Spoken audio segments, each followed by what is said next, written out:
I just tried starting my van and the battery, it's raining. I'll show you here how bad it's raining out. So the solar panel hasn't been getting any sun.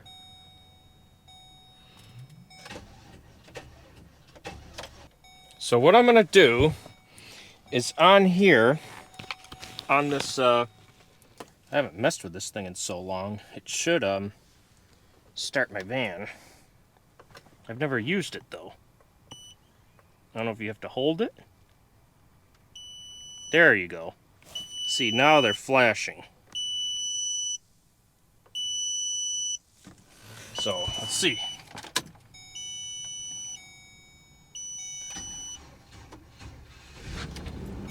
There we go. Now we're running. So I'll turn this off now. I've got a disconnect switch right here. So I disconnect the power going to this between the battery and here. And there, that worked good. So now I don't like running this. This charger, DC to DC charger is what this is, to charge up this 200 lithium battery bank. I don't like running this off the alternator because I don't have a heavy duty alternator. You know, that will, I don't have a heavy duty alternator. I just have the stock alternator, and most of these stock alternators, you know, they're just designed, unless you have like an ambulance. If you have an ambulance, then it probably does have, you know, an alternator, you know, for, you know, heavy duty use for, you know, running medical equipment and things like that. And that's what you need as an upgraded alternator. You know, I just changed the one in this not too long ago, a few months ago. And so I just have the stock alternator. So I don't like running that DC to DC charger because it'll, you know, putting that heavy load on your alternator will, you know, eventually burn your alternator out. Cycling it, especially if it's extreme hot or in the extreme cold. So anyway, having a DC to DC charger with the capability to reverse charge so that you can charge or jumpstart your vehicle is a great backup. Now I've got battery chargers, I've got the generator, I can hook a battery charger up, I can jump it off the motorcycle. Like, I've got a lot of solutions, you know, to a dead battery in my van. So I'm just headed over. I'm gonna go do laundry, and so I want to get my van running. Usually I would take the motorcycle, but it's raining today. Clear our windshield. It's supposed to be better later on in the week. Right now it's you know, just raining out, and there's this mist, you know, it's like really wet. It's not quite rain right now, it's raining, but then it's like misting. So I gotta go out and unhook the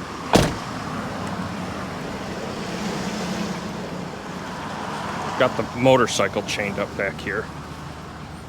So I gotta undo the chain on this.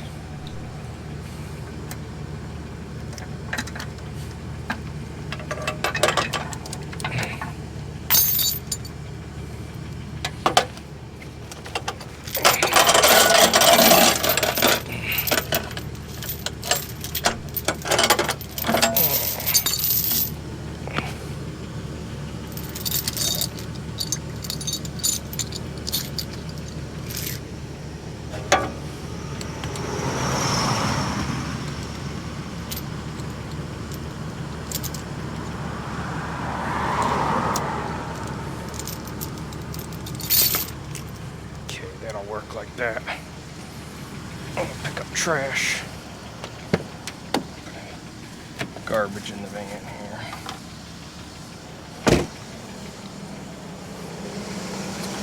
This road has a big curve to it.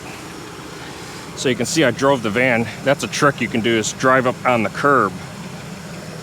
So sometimes this road really has a big curve to it.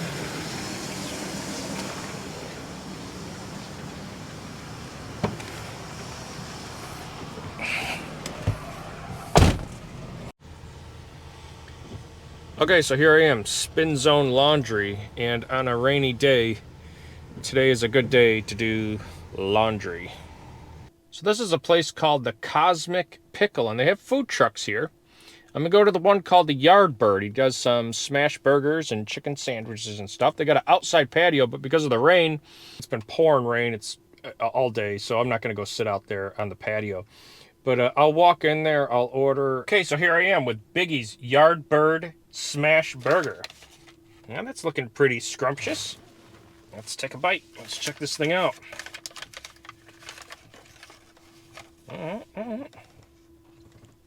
Okay, I like it. Let's take a bite and see how this is.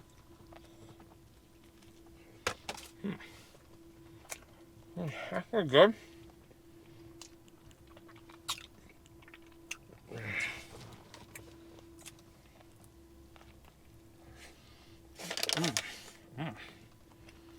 Okay.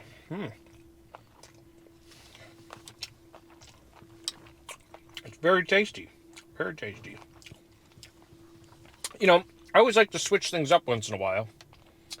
You get tired of, the chain food stuff and hitting up a food truck. And that's what I like here about Austin, Texas, is Austin has these food truck courts all over. And it's a really good place to come try out some local cuisine, some local food. These look fantastic. Cooked just perfectly. And,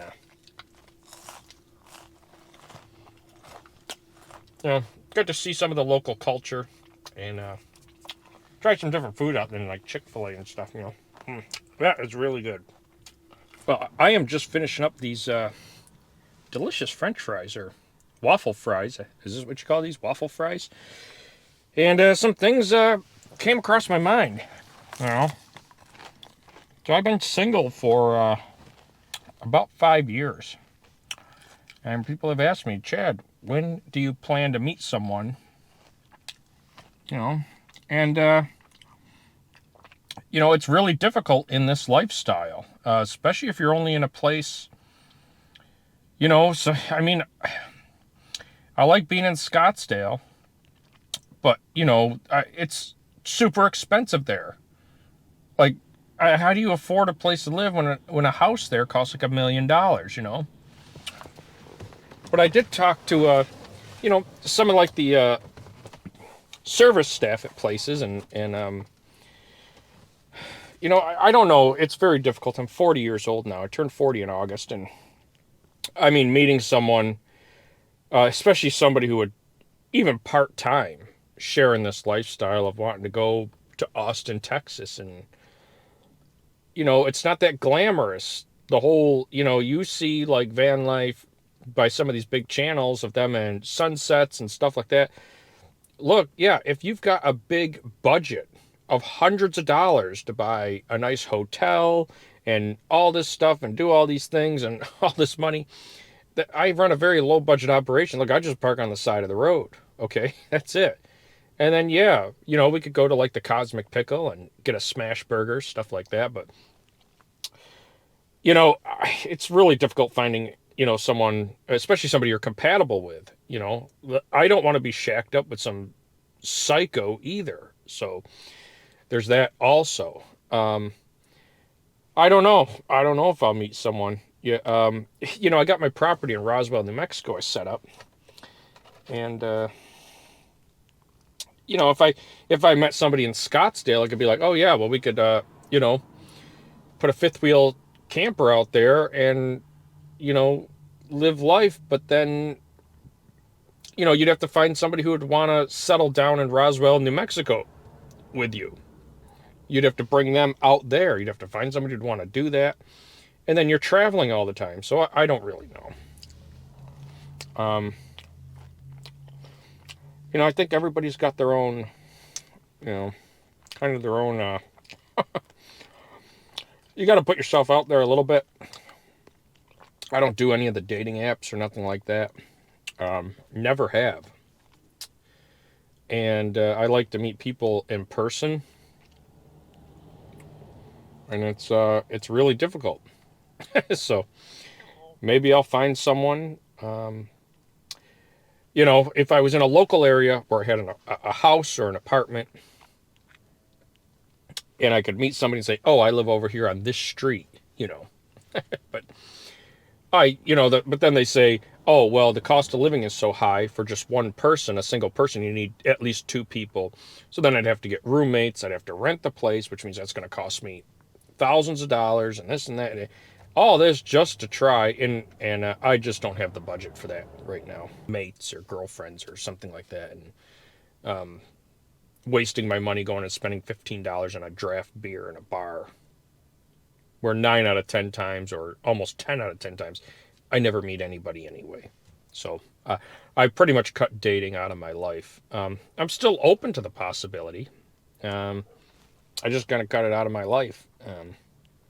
So, all right, well, that's all I got on this video. So, if you like the series, check out the rest of the series on my van life travel, and hit like and hit subscribe. I'm gonna finish up these delicious waffle fries, and it's still raining, so not doing any door dashing today or anything.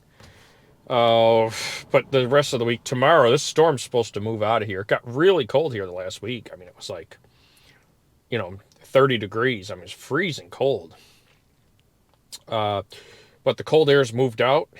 It's warmer now. The air's about 60 degrees. But this rainstorm is blowing in. But all this storm is supposed to blow out in the next couple of days.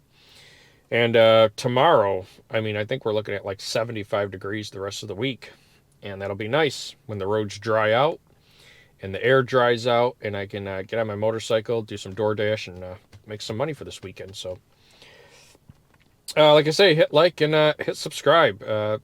Thanks for watching.